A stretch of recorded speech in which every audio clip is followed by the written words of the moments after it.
Les villes du Togo face à l'urbanisation croissante, la construction anarchique des habitations, la forte concentration de la population notamment dans la capitale Lomé et la vétusté du plan directeur dont a bénéficié le pays depuis la période coloniale font dire que les principales villes du Togo ont besoin d'être rénovées. L'accroissement du nombre de citadins à Lomé a été très rapide au cours des 20 dernières années. Des spécialistes craignent une explosion urbaine si rien n'est fait pour réaménager la ville et rendre sa banlieue habitable et attrayante. Aujourd'hui, il y a des villes, il y a des routes en construction. Je prends l'exemple de Lomé. Sur des tronçons, ils ont bien vu qu'avant, à l'implantation de la nouvelle voirie, il y a des taxis.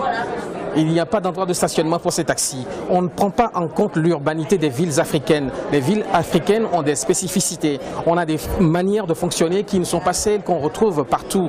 Le gouvernement, conscient de la situation, a élaboré le plan directeur de plusieurs villes. Celui de Lomé connaît un début d'exécution.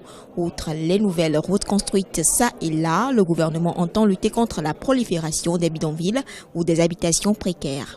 Nous sommes en train aussi de faire l'effort pour que toute ville, toute localité à plus de 5000 habitants ait un chemin directeur pour pouvoir contrôler l'occupation de l'espace.